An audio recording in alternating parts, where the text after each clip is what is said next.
Hey guys, and welcome back to my channel. I hope you're all having a fantastic day, and if you have never seen my face before, hello, my name is Makayla, and I love for you to subscribe and become part of our family here on YouTube.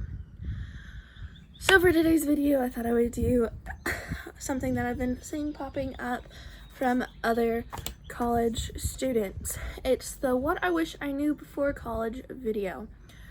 So let's just get on into it, why don't we? So number one that I wish I knew is that C's are okay. They are even your friends. You might have had that 4.0 GPA average in high school. You're in college now. You don't. It is perfectly fine to not have a 4.0. It is perfectly fine to have C's. As long as you have one class that you're actually doing pretty good in. Yeah. But what they don't tell you is that C's is like the minimum that you need to make, and if you make that minimum, you're fine.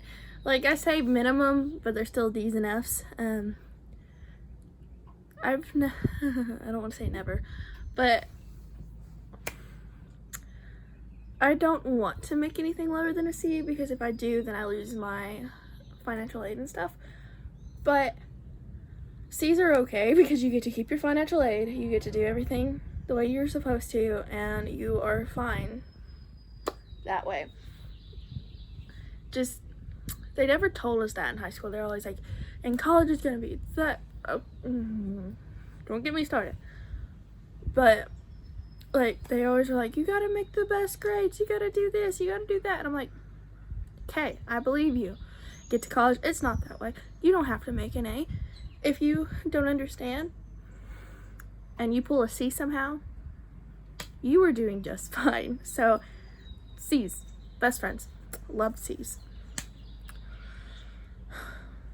2, what you did in high school is not as important as you think it will be. So basically, going back to that 4.0, you don't have to have a 4.0.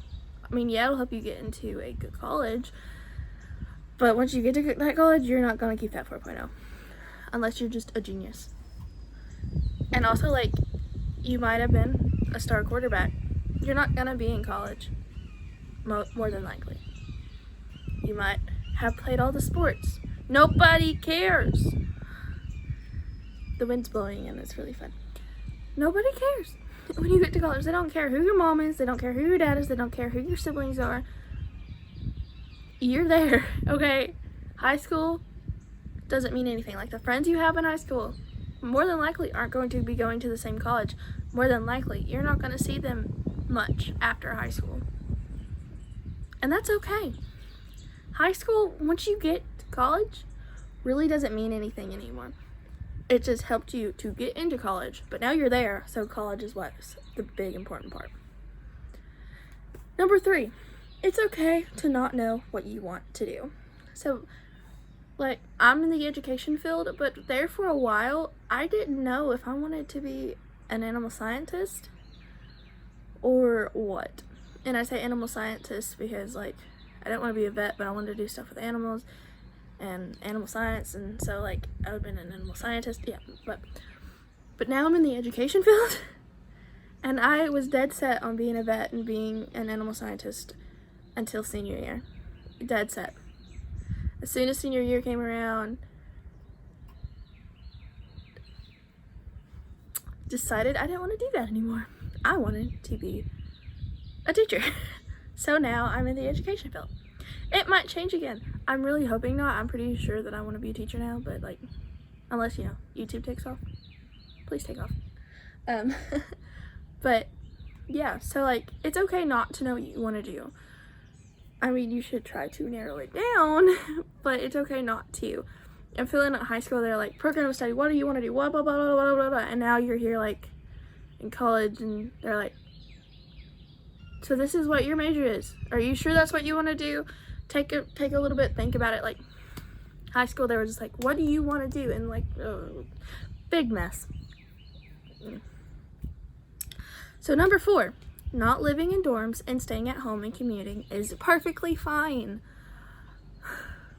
I'm a computer student. I live the town over from where my college is, so commuting is just fine. Like, it takes me about 20 minutes, 30 minutes to get to school every day, depending on traffic and if I'm actually driving the speed limit or not. Sometimes I don't. Sometimes I go way under because I don't want to go to school. But you thought I was going to say if I speed. Yeah, I know how you are. I'm just kidding. Whoa! That could have been bad. Wind is strong. But, like, you don't have to live in the dorm. If you don't want to live in the dorm and you go to a college close enough that you can stay at home, stay at home. Save some money. Perfectly fine. Nobody's going to judge you for it. Nobody's going to be like, oh, there's that commuter student. She's the only one. No.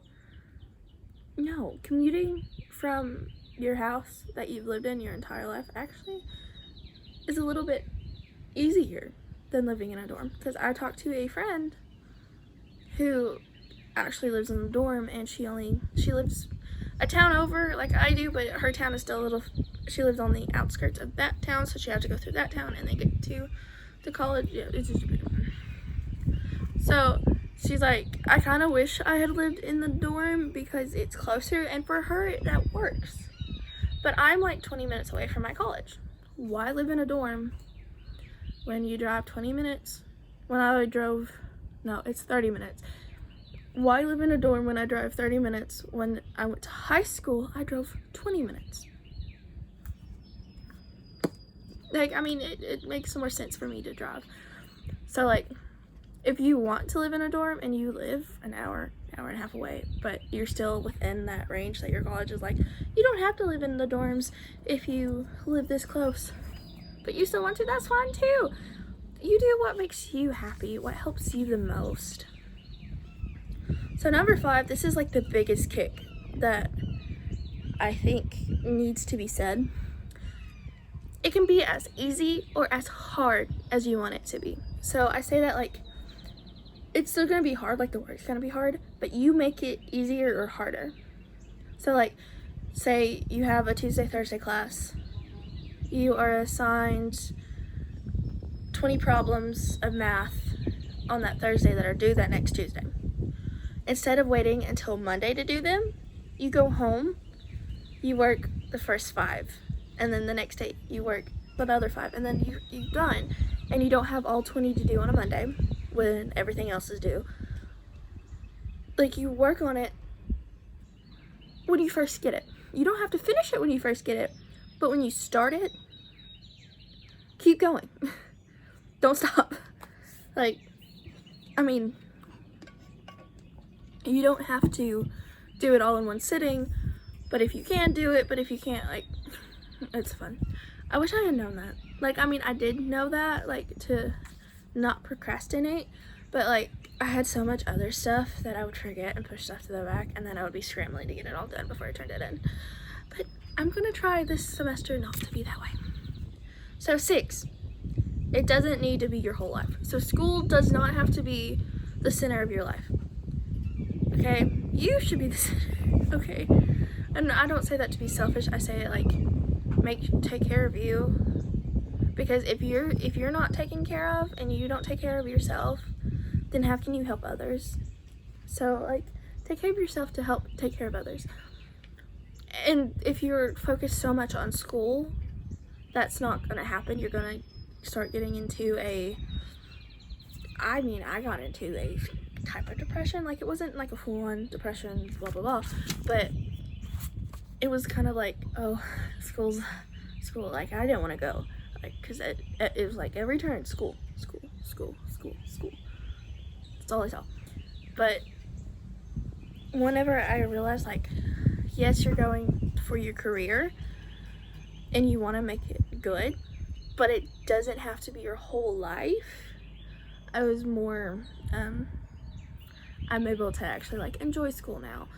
And, like, the first semester, it felt like it was my life because I had class every single day. And on Monday and Friday, I only had the one class. So I could have dropped that class and only had class 3 days a week. But Smarty here didn't do that.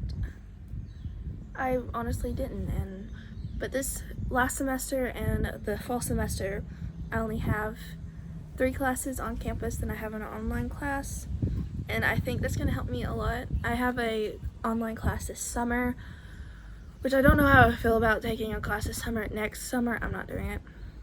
I'm just gonna, because I'm already ahead, and then this class that I'll take this summer will get me even further ahead. So I don't need to get too ahead, because my advisor, he was like, you are running out of classes to take to keep, like, so I'm in the education program, so you can't graduate in December unless you graduate a whole year early because of residency. You have to do the whole year of residency. State of Tennessee. I don't know if that's how all states are, but state of Tennessee, that's how it is. So, like, I'm taking biology online this year because A, my sister-in-law's a nurse, B, I don't have to do labs, and C, why not? I'm not a scientific person. That's one of the reasons I'm no longer in the animal science field. Alright, so number 7 is find a system that works for you. Find a way to, whether it's 2 days a week at school and then you have 3 days to work on homework and you go to work and stuff, or if it's you have class every single day except for one, which was not what I did the first semester and I should have. But that's what I've been doing, is like I've been getting classes Tuesdays and Thursdays for most of the time, and then I have Monday, Wednesday, Friday off. Or I might do Monday and Wednesday, then have Tuesday, Thursday, Friday off. Or I might go Tuesday or Monday, Tuesday, Wednesday, and have Thursday, Friday off. It really doesn't matter as long as it's what works for you. A lot of people are like, well, do you really want to have your classes all in the same day? Everything will be due at the same time. Not necessarily. Like math, we had a math homework due every single class. So that was no big deal. I had my English class, which, like, we had stuff due every single class. And then I had my FOA class, which is Fundamentals of Education. That one we did the work in class and nothing. We hardly ever had homework until we went to online class. Big fun, big fun. But like, once you find that system that works for you, like find a system with your classes, find a system with your notes, find a system with your calendar and your planners. I recommend, if you're in the education program, go ahead and getting a teacher, like a teacher planner. It will help you in the long run.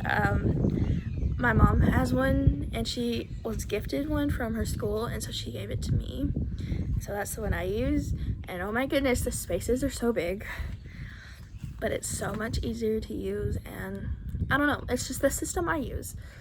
So yeah, I mean, that's how I do it. You don't have to do it the way I do it, but those were just some things that I wish I had known before college, so I thought, why not share it with you guys? So yeah, so I hope you guys enjoyed. If you haven't already followed me on Snapchat and Instagram, they will be linked down in the description below.